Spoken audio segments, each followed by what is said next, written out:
Bismillahirrahmanirrahim. Assalamualaikum warahmatullahi wabarakatuh. Perkenalkan, nama saya Nini Febrianti dari kelas SIA dengan NIM 23025050108. Baik, jadi di sini saya ingin mempresentasikan materi tentang pengenalan website. Baik, yang pertama yakni pengenalan website, pengertian website, yaitu website adalah halaman informasi yang disediakan melalui jalur internet sehingga bisa diakses di seluruh dunia selama terkoneksi dengan jaringan internet. Kemudian website juga merupakan komponen atau kumpulan komponen yang terdiri dari teks, gambar, suara, dan animasi sehingga menarik untuk dikunjungi.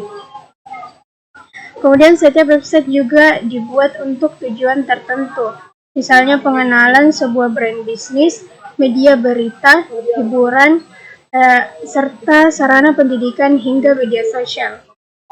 Kemudian contoh website yakni yang pertama, setiap website dibuat untuk tujuan tertentu, misalnya pengenalan sebuah brand bisnis, media berita, hiburan, toko online, sarana pendidikan hingga media sosial.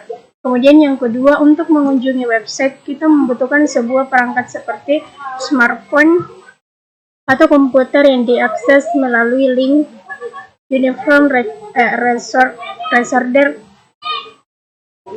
Locator. Kemudian sejarah website yakni dimulai pada tahun 1991 ketika Tim Berners-Lee, seorang ahli komputer asal Inggris, meluncurkan situs web pertama di dunia. Ini dibuat untuk memudahkan pertukaran informasi antara penelitian di CERN, tempat Berners-Lee bekerja. Yang pertama yakni sejarah website dimulai oleh Tim Berners-Lee yang mengembangkan World Wide Web pada tahun 1989. Kemudian yang kedua, tim menggagas 3 teknologi dasar untuk membangun sebuah website, yaitu HTML, URL, dan HTTP. Kemudian yang ketiga yakni awalnya website dirancang untuk berbagai informasi di kalangan para ilmuwan, kemudian yang keempat sampai akhirnya tim melihat potensi website sebagai sarana yang bisa digunakan oleh siapapun untuk berbagai tujuan. Kemudian yang kelima, dirilis secara resmi pada 6 Agustus 1991 oleh Sir Timothy dari Tim Berners-Lee. Kemudian yang keenam, pada tanggal 30 April 1993 mengumumkan bahwa www dapat digunakan secara gratis oleh publik. Kemudian yang ketujuh, yakni website yang pertama dirilis saat itu baru sebatas menampilkan teks sederhana tanpa variasi font, video maupun gambar. Kemudian yang terakhir, website ini sampai sekarang masih bisa mengaksesnya melalui URL. Kemudian selanjutnya yakni generasi website. Yang pertama, Web 1.0, yakni merupakan generasi pertama dari layanan internet berbasis website. Kemudian yang kedua, Web 2.0 merupakan generasi lanjutan dari Web 1.0 yang dikenal dengan istilah web sosial. Kemudian Web 3.0 yakni pertama kali diperkenalkan pada tahun 2001 ketika tim menulis sebuah artikel ilmiah yang menggambarkan Web 3.1 sebagai sebuah sarana bagi mesin untuk membaca banyak data di halaman web. Kemudian Web 4.0 yakni sebuah teknologi di mana aplikasi dapat merekam rutinitas yang kita lakukan secara online dan dapat dipahami sebagai perkembangan teknologi website yang mengarah pada otomatis dan pertukaran data dengan cepat. Kemudian jenis website, yakni yang pertama situs web, biasanya ditempatkan pada sebuah server yang dapat diakses di internet.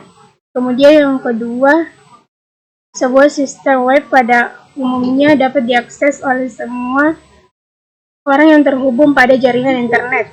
Kemudian yang ketiga, secara garis besar website dikelompokkan menjadi 2 jenis, yaitu website dinamis dan website statis. Yaitu website statis adalah halaman yang berisi serangkaian file HTML yang keunggulannya tidak harus memiliki keahlian pemrograman, kemudian proses pembuatannya relatif cepat, kemudian proses indeks cepat karena hanya terdiri dari file HTML atau CSS saja. Kemudian kelemahan website statis, yakni fungsionalnya terbatas dan tidak menggunakan database dan pemrograman PHP di server. Kemudian yang kedua yakni website dinamis, yang merupakan website yang konten biasanya bersifat dinamis atau bisa berubah-ubah setiap harinya. Kemudian adanya kolom tanya jawab pada website. Keunggulan website dinamis yakni yang pertama memungkinkan pengguna untuk selalu mempengaruhi baik itu konten ataupun informasi lainnya. Kemudian kekurangannya yang pertama membutuhkan biaya dan waktu yang cukup banyak pada awal pembuatan.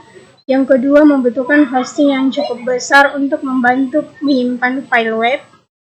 Dan yang ketiga menggunakan berbagai teknologi dan isi konten yang semakin banyak menyebabkan pemuatan kecepatan website melambat. Jadi inilah dia contoh website statis dan website dinamis. Selanjutnya yakni unsur-unsur website. Yang pertama domain, ya ini merupakan alamat khusus yang kita gunakan untuk mengakses website. Kemudian hosting, yakni ruang penyimpanan dan tempat menyimpan file dan data. Kemudian file form, yakni digunakan untuk membuat website bisa dengan coding HTML. Kemudian ada content, merupakan isi dari website itu sendiri. Tampilan, yakni desain website untuk menarik pengunjung pun akan betah berlama-lama di website. Kemudian SEO, yakni langkah optimis yang membuat website muncul di hasil pencarian Google. Kemudian ada selain dan server side web programming, yakni merupakan satu jenis bahasa pemrograman yang proses pengelolaannya dilakukan sisi klien. Kemudian server side, yakni bahasa pemrograman web yang pengelolaannya dilakukan dalam service. Baiklah, itu tadi hasil materi saya, kurang lebihnya mohon dimaafkan. Assalamualaikum warahmatullahi wabarakatuh.